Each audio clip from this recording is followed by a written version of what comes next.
弟兄姐妹平安，周间讯息题目要发热心。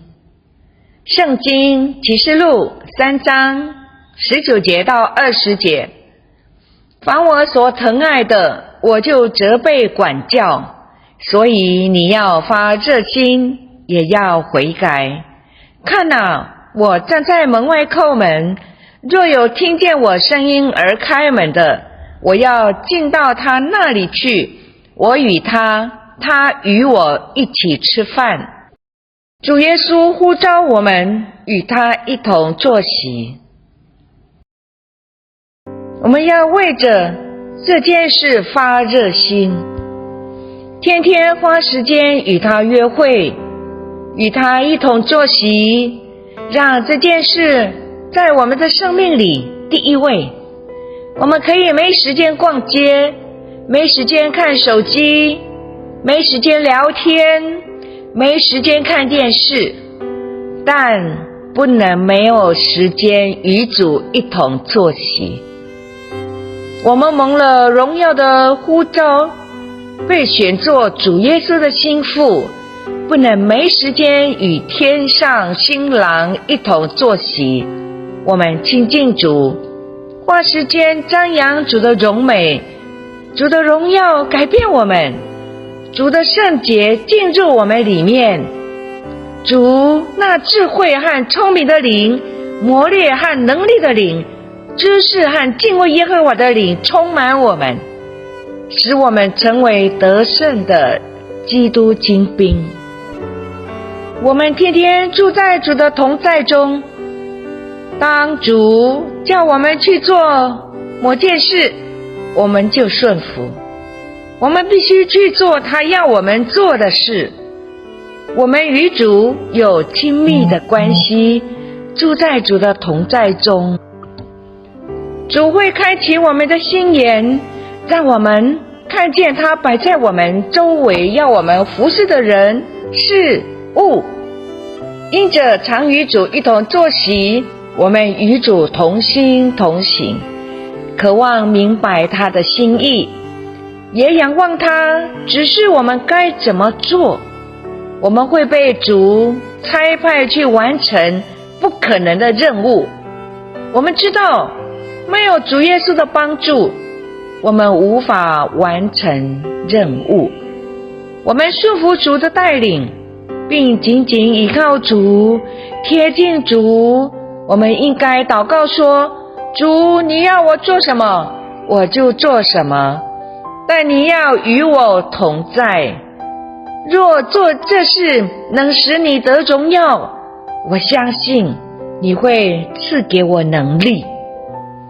他们天生的能力无法完成主耶稣要我们做的事情，而能力来自于主耶稣亲密关系。不管主借着我们完成了什么任务，我们仍然要以主的同在为乐，以看见主、听见主为乐，因着名字被记录在天上而欢喜快乐。有位非洲宣教士在等候神时，主赐给他一个异象，一个有关淡水井和一间教会的异象。然后他感觉主要他在教会附近钻井，于是他买了2套钻井器械，请了一位从印度来的受过正式训练的工程师帮忙钻井。没想到政府官员撤销这位工程师的签证，使他无法继续帮忙。过了2年，有个朋友告诉宣教士，他认识一位工程师大卫，他愿意从美国赶来帮忙。工程师大卫来到之后，就问宣教士，如果钻井器械放在教会外面，你是否觉得那个主日的讲道会更精彩？宣教士喜欢这个主意，于是说，也许我的讲道会更精彩。那个主日2辆巨大的卡车将钻井器械送到教会前。大卫转动钥匙，钻井器械开始运转。大家看到前面的地裂开了，都乐昏了。主日晚上，大卫告诉宣教士夫妇说，现在我告诉你们实话好吗？我连高中都没毕业，我没看过水井，没看过水从洞里喷出来，但我相信神要使用我在非洲钻井，我相信神会让我把这些器械组合起来，我相信神说我就是做这项工作的人。我有一间公司，我们钻井但只斜着转，从来没有往下转，但我相信神的引导。几天之内，神就使用工程师大卫完成一项已休息2年的任务。其他2名合格的工程师曾告诉宣教士，这是一项不可能的任务，甚至当地政府也尝试制止他们钻井。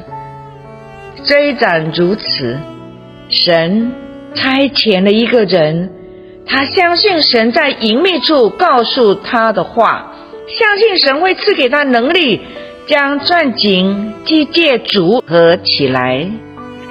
他听见神的话，并采取行动。现在因着一个束缚的器皿，对神说好，数千人可以饮用干净的淡水。我们要花时间与主一同坐席，与耶稣基督约会，更多花时间来认识基督的荣耀，也让基督复活的大能来改变我们，让我们越多沉浸在主荣耀的同在中，让自己消逝在主的同在中。